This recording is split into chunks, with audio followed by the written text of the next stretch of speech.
MTV news Kannada ವಾಹಿನಿಗೆ ಸ್ವಾಗತ. ಕರ್ನಾಟಕ ರಕ್ಷಣಾ ವೇದಿಕೆ ರಾಮದುರ್ಗ ತಾಲೂಕು ಘಟಕದಿಂದ ಪ್ರತಿಭಟನೆ ಮಾಡುವುದರ ಮುಖಾಂತರ ಮುಖ್ಯಮಂತ್ರಿ ಸಿದ್ದರಾಮಯ್ಯ ಅವರಿಗೆ ತಾಲೂಕು ದಂಡಾಧಿಕಾರಿಗಳ ಮುಖಾಂತರ ಮನವಿ. ಕನ್ನಡ ನಾಡು ನುಡಿ ನೆಲ ಜಲ ವಿಷಯದಲ್ಲಿ ಪದೇ ಪದೇ ಅವಹೇಳನಕಾರಿ ಹೇಳಿಕೆಯನ್ನ ನೀಡುತ್ತಿರುವ ಎಂಇಎಸ್ನ ಗುಂಡಾ ರೌಡಿ ಶುಭಂ ವಿಕ್ರಾಂತ್ ಶೇಳಕೆ ಈತ ಬೆಳಗಾವಿಯಲ್ಲಿ ಈತನ ಕುಮ್ಮಕ್ಕಿನಿಂದ ಪದೇ ಪದೇ ಎಂಇಎಸ್ನ ನಾಲಾಯಕರು ಕನ್ನಡ ನಾಡು ನುಡಿ ವಿಚಾರದಲ್ಲಿ ಹಾಗೂ ಕನ್ನಡ ಹೋರಾಟಗಾರ ವಿಚಾರದಲ್ಲಿ ಪ್ರಚೋದನೆ ಹೇಳಿಕೆ ಕೊಟ್ಕೊಂಡು ಕನ್ನಡ ಮರಾಠಿ ಜನರಲ್ಲಿ ದ್ವೇಷದ ಬೆಂಕಿ ಹಚ್ಚುವ ಕೆಲಸ ಮಾಡ್ತಾ ಇದ್ದಾರೆ.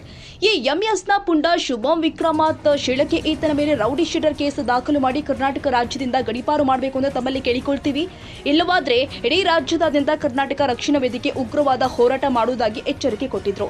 ಈ ಸಂದರ್ಭದಲ್ಲಿ ಕರ್ನಾಟಕ ರಕ್ಷಣಾ ವೇದಿಕೆ ನಾರಾಯಣಗೌಡ ಬಣದ ತಾಲೂಕು ಅಧ್ಯಕ್ಷ ವಿಜಯ್ ಕುಮಾರ್ ರಾಠೋಡ್, ಉಪಾಧ್ಯಕ್ಷ ಗಣೇಶ್ ದೊಡ್ಡಮನಿ, ಗೌರವಾಧ್ಯಕ್ಷ ಜಹೂರ್ ಹಾಜಿ, ಪ್ರಧಾನ ಕಾರ್ಯದರ್ಶಿ ಆನಂದ ಜಾಧವ್, ಮಹಿಳಾ ಘಟಕದ ಅಧ್ಯಕ್ಷ ರೂಪಾ ಅರಮನಿ, ಗಾಯತ್ರಿ ದೇವಿ ದೇವಾಂಗಮಠ, ದೀಪಾ ತೆಳಂಗಜ್ಜಿ, ಪದಾಧಿಕಾರಿಗಳು ಆದ ಹನುಮಂತ ಕುಲಗೌಡ, ಕೃಷ್ಣ ರಾಠೋಡ್ ಸೇರಿ ನೂರಾರು ಕರ್ವೆ ಕಾರ್ಯಕರ್ತರು ಉಪಸ್ಥಿತರಿದ್ದರು. ತಾಜಾ ಸುದ್ದಿಗಾಗಿ ಎಂಟಿವಿ ನ್ಯೂಸ್ 24x7ಗೆ ಸಬ್ಸ್ಕ್ರೈಬ್ ಮಾಡಿ ಮತ್ತು ಬೆಲ್ ಐಕಾನ್ ಅನ್ನು ಒತ್ತಿ. ತಪ್ಪದೇ ಲಿಂಕ್ ಶೇರ್ ಮಾಡಿ.